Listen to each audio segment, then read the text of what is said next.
Bienvenue dans cette nouvelle revue de moi-même, Raph Laurent-Duc. Cette fois-ci, Spinisters de la gamme siège de la trilogie War for Cybertron.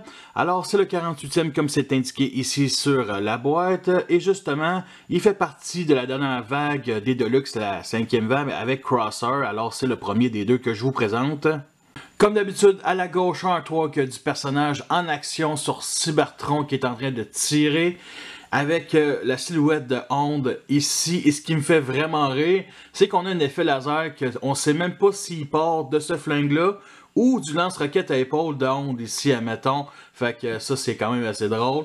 Sinon, c'est mentionné sa classe Deluxe. Orlando, il montre les deux modes, le nombre d'étapes. 27, c'est quand même beaucoup pour un Deluxe. Je pense que c'est le Deluxe qui en a le plus.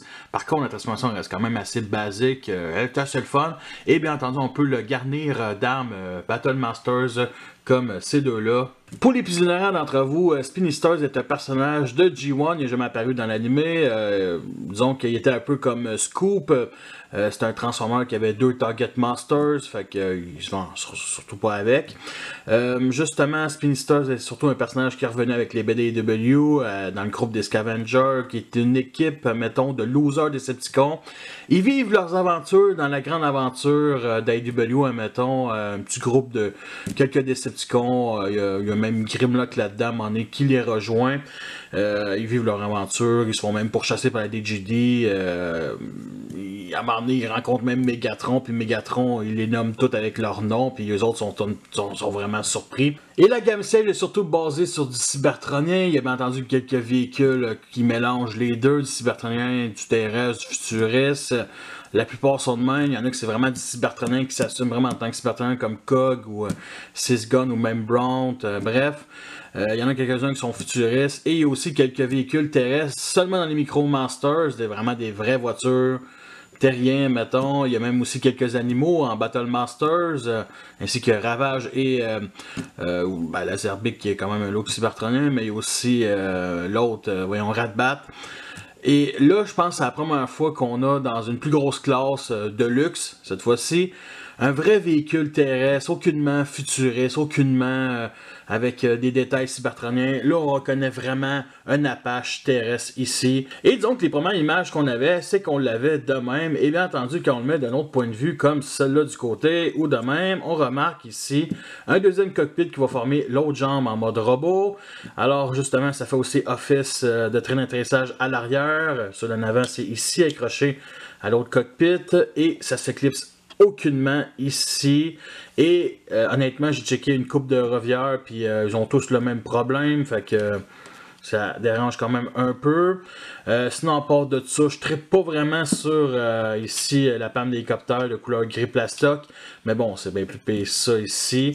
Sinon, j'apprécie justement aussi que ça, sur le côté pour accrocher les armes, ce sont les pieds. Oui, vraiment les pieds. Fait que ça fait différent des autres hélicoptères qu'on a côté transformation. Alors, pour le mix de couleurs, on a quelque chose qui respecte, bien entendu, le jouet G1 des années 80. Il est sorti fin des années 80, donc le fluo était très à la mode. Mélange entre magenta et bleu, assez spécial. Je vois pas un Autobot avec ce schéma de couleurs-là. Fait que ça fait pour un Decepticon. Je vois pas, mettons, un Autobot mâle avec ces couleurs-là, parce qu'on le traiterait de gay, mettons, là. Fait que Decepticon, ça fait mieux, là. Et nous, je choisis pas ces couleurs. Alors, justement, le magenta, surtout à l'arrière de l'hélicoptère, ici, une bonne partie quand même avec la Gatling ici à l'avant, et le bleu, c'est surtout à l'avant, avec double canon ici. Disons qu'il est peint ici, et tout le cockpit est peint, admettons. On a du noir ici pour le grillage qui va justement former les pieds. On a un gris métallique ici sur le côté, pas trop présent, qu'on retrouve ici, qui est surtout pour, mettons, le mode robot, ça va devenir le torse, seul symbole Decepticon ici dans ce mode-là. On voit justement le commencement du symbole pour le mode robot ici. Sinon, à part de ça, aucune peinture Battle Damage. Sinon, gris plastoc pour les hélices. Ici, les points, du magenta un peu plus foncé ici, ce qui va former les bras. Les rotors pivotent très bien, ici à l'arrière. Alors, ces deux armes-là sont vraiment un hommage aux deux Target Masters qu'on pouvait accrocher ici justement au jouet G1. On peut les déclipser. Par contre, on ne peut pas l'éclipser ici du bord, mettons, celui-là, à cause de la longueur du PEG 5 mm ici. Fait que ça va venir toujours se détacher, comme ça. Alors, il faut l'accrocher ici, comme ça, de l'autre bord. Du côté du creux, malheureusement. Fait que si vous avez préféré ça, tant mieux.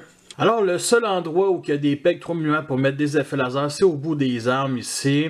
Et justement, il y a aussi quelques trous pour en mettre, comme ici sur le dessus. Sur le côté, il y en a 2. En dessous, ici, comme ça. Et justement, ces trous-là servent aussi à mettre d'autres armes. Fait que lance-roquette ici de Jetfire, que je vais y laisser.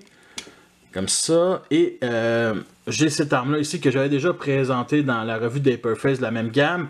Par contre, si je le plug ici, il faut qu'il soit mis sur un angle. Je préfère pivoter ici, admettons, la main et le plugger là-dedans. Comme ça. Et on peut rajouter des effets laser et ça rend quand même assez bien. En comparaison avec justement deux autres hélicoptères Apache, fait à la gauche, Battle/Slash Power of the Prime de classe légende qui s'assemble avec Roadtrap pour former Battletrap, et à la droite, justement, Autobo Wheel qui est un Wakers de classe voyageur. C'est sûr que c'est pas un Decepticon, mais c'est un trou de cul, fait que je vous le compare avec. Fait que c'est sûr que c'est pas la plus belle hélicoptère Apache, je pense qu'honnêtement, la plus belle c'est Wheel. Nous sommes rendus à la transformation que je trouve quand même très bonne, 27 étapes, c'est quand même énorme, bien pensé. Pour le résultat que ça donne, c'est vraiment cool. Il y a des étapes là-dedans qui sont vraiment assez intéressantes. Fait que première étape, on vient ici rétracter le train d'atterrissage, on enlève les deux armes et on les met de côté. On déclipse ici le pied qui est accroché justement au bras, comme ça. Maintenant, on déploie ici ce panneau-là, on plie un peu vers l'avant et on déplie tout ici le cockpit. On met le pied vers l'intérieur, on détache ici comme ça. Ce peg-là est dans ce trou-là. On place ce droit et bien entendu, on rentre le panneau. On a maintenant une jambe, maintenant occupons-nous de l'autre. Fait qu'on déclipse ici l'autre pied, comme ça. On détache ici le haut des coptères, on le met comme ça. Et on met tout vers le haut, ici justement, tout le reste des coptères. Ça va nous dégager pour justement l'autre jambe. On détache ici le pied qui est accroché justement à l'intérieur. On déploie encore ce panneau-là ici. On déplie tout le cockpit. Là, on a une nouvelle étape qui est tout simplement pivoter le pied. Fait qu'on le détache en premier et on pivote comme ça. On le place droit et justement le panneau à l'arrière. Et ça nous donne cette position-là des deux jambes. Bien entendu, on rabaisse, on pivote vers nous, tout simplement. Et on pivote le haut vers nous aussi. Alors, on déclipse ici le bras, comme ça, il est accroché ici avec ce peg-là. Et aussi, justement, l'avant-bras qui est accroché avec ce peg-là ici dans ce trou-là. Et nous sommes rendus à la transformation la plus intéressante de toute la figurine et même aussi de toute la gamme. Je genre peut-être un peu, mais elle est vraiment cool, sérieusement. Alors, l'arrière, il faut vraiment le mettre le plus vers l'arrière comme ça, sur cet angle-là. On déclipse ici la queue comme ça et on fait juste pousser tout simplement comme ça, à fond, pour que ça devienne le torse. Comme ça. Et on clipse ici l'arrière. Et on place le rotor principal en forme de V comme ça et on pousse. Il y a un système à l'intérieur qui permet que ça reste stable. Et on peut mettre ses armes ici dans les mains, mais je préfère sur les bras à la manière de Megatron. Et le voici en mode robot et il est splendide, sérieusement. Il n'y a vraiment quasiment aucun défaut, honnêtement, vite de même, il n'y en a aucun. Alors, ils ont décidé de respecter le jouet G1 et non son look des BDW. Justement, les deux cockpits qui fait office de jambes, c'est leur 3 du jouet G1, fait qu'on a vraiment été dans ce délire-là. Puis des fois, je comprends pas parce que le jouet G1, c'est simplement le cockpit qui se dépliait pour former les jambes un peu comme Vortex G1, justement. Mais ici, on a décidé de vraiment donner un autre cockpit un peu spécial. Puis il aurait pu faire de quoi de pas si pire, admettons que ça se déplie et à place de montrer le dessus de l'hélicoptère, ben, il sépare en deux justement le cockpit pour montrer ici, comme ça, mettons du point de vue à l'avant. Il y aurait moyen de faire ça, mais non, ils ont été à fond dans le délire du R3 que j'ai un, pourquoi pas. Alors, j'aime beaucoup les détails ici sur le torse. Ça fait différent des autres, justement, hélicoptères où c'est le cockpit qui est sur le torse. Alors, on a plein de détails de couleur silver. C'est vraiment magnifique. On a aussi deux nouvelles couleurs. Du jaune ici autour du PEG 3 mm, qu'on a aussi pour les optiques. Et du bleu ciel ici qu'on trouve sur le mode plate. Et bien entendu, on a de la peinture Battle Damage ici sur les avant-bras qu'on voit très peu, mais il y en a. Et bien entendu, sur les cuisses, rendu là où ce qu'on est rendu dans la gamme, là, ça me dérange aucunement que ça soit aussi pas visible que ça. Et avec le seul symbole de Decepticon dans ce mode-là, ici au haut du torse, avec le contour silver, quand même assez large. C'est sûr que c'est du mauve sur du magenta, je comprends très bien la décision que ça soit autant large. Close-up ici sur la tête, une énième tête à la Optimus Prime avec le mode plate et bien entendu le grillage sur la tête. Avec les genres de petites pointes ici, je dirais vraiment le dessus du symbole de Decepticon. Très éloigné aussi des BDW, ça me dérange aucunement. Mais bon, c'est assez spécial, surtout des yeux jaunes de même, là, je dirais qu'il a l'air vraiment trop stone. Pose d'articulation, la tête ici est sur un bas joint, ça pivote de gauche à droite à ses têtes. Sinon, l'épaule on peut lever comme ça. Pivot ici, pivot justement ici, double articulation au coude, mais c'est dû à la transformation, et justement le point pivote. Pivot ici à la fourche pour les jambes vers l'avant, vers l'arrière, sur le côté comme ça, pivot, un peu plus qu'à 90 degrés pour le genou vers l'arrière. Pour le pied ici vers l'intérieur, on peut vraiment aller à fond comme ça, mais bon, c'est dû à la transformation.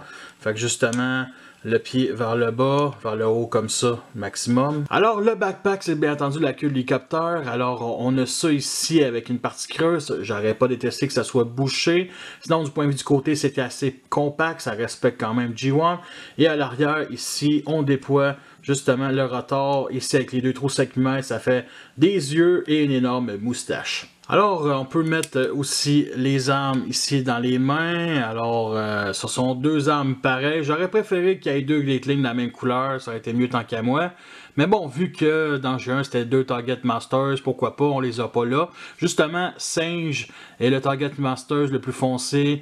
Il fait partie de la dernière vague, justement, des Battle Masters qui arrivent en revue sur ma chaîne un jour. Et l'autre, il fait partie du 3-pack, ou plutôt 4-pack, avec Skyrap qui est un exclusif, donc je le jetterai jamais. Un petit peu dommage, vraiment, pour les fans de lui. Moi, ça me dérange aucunement qu'il n'y a pas ces Target Masters ou Battle Masters. Alors, chaque arme contient deux pegs 5 mm sur chaque bord, dont un qui est plus épais que l'autre. Deux trous 5 mm ici, comme ça. Bon, on peut assembler les deux armes comme ceci, ce qui donne cela, ce que je ferai jamais.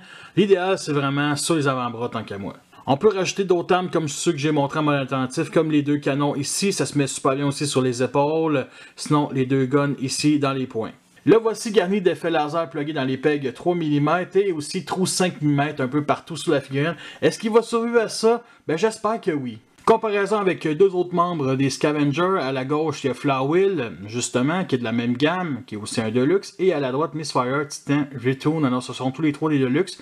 Lui, il fait vraiment partie des grands Deluxe de la gamme Siege, une tête de plus que d'habitude, admettons, surtout avec justement son rotor à l'arrière puis sa queue, ça rend quasiment la taille voyageur. Et justement, de tous les Scavengers, il y en a quand même un autre qui est sorti, Croc, dans la gamme Titan Return européen de Skullcruncher, genre de crocodile que je n'achèterai jamais, mais que les couleurs sont quand même cool. Disons que dans l'époque de Titan Return, je connaissais aucunement les Scavengers. Je commençais justement à découvrir un peu plus IDW, fait que non, m'intéressait pas plus. Sinon, Torax ont sorti des stickers pour transformer Rocktrap Power of the Prime en Crankcase. Ce qui est quand même bien que mon ami Tetef a acheté tout simplement. Fait qu'il est chanceux. Crankcase, moi, je le jetterai jamais. Peut-être qu'il va sortir dans cette gamme-là. Ben pas dans cette gamme-là, mais dans la future gamme Earthrise. Daniel va nous le dire. Et bien entendu, le sixième, c'est Fulcrum qui se transforme en bombe. Et je crois pas qu'Hasbro vont sortir un Transformer à un moment donné qui se transforme en bombe. Ce serait plus les third party. Fait que voici les trois. Je suis en train de créer moi-même mon équipe de Scavenger avec d'autres personnages comme Nightbird et Smokeout, le Power of the Prime. Voici le genre de pause qu'on peut faire. Nous sommes rendus à la fin de cette revue. J'espère que vous l'appréciez. Vous avez les pour et les contre. Alors, je vous recommande ce jouet-là. Il est vraiment cool. C'est pas le meilleur de la gamme, mais c'est pas le pire, ça c'est certain. Alors, justement, il y a eu quelques exclusifs depuis une couple d'années. Rapin d'Alpha Bravo. comme No Wars, bien entendu. Il y a aussi un repeint de Tomahawk, Hunt for the Decepticons, qui sont des exclusifs, avec les couleurs fluo. Et il y a même aussi, à un moment donné, un petit Nemesis Prime dans Generation, je crois, le classe légende, qui se vendait avec des petits Target Masters à l'époque. Il y avait un hélicoptère qui se vendait avec justement le Nemesis Prime, puis c'était Spinister, fait que c'était assez comique. Justement, payé à peu près 26$ grâce à mon ami qui l'a acheté chez BBTS, mais qui avait complètement oublié sa commande, fait qu'ils avaient déjà acheté justement au Toys R Us dans mon coin à plein prix, fait que 26 Canadiens pour lui, ça vaut la peine. 52 avec justement Crossers. Comme d'habitude, ma galerie photo sur Facebook, le lien va tantôt en description, quelques fan mods. Fait que vous voulez tous m'encourager, vous avez déjà tous quoi faire. Fait que merci à tous d'avoir écouté cette revue-là. Fait que sur ça, je vous laisse et à la prochaine.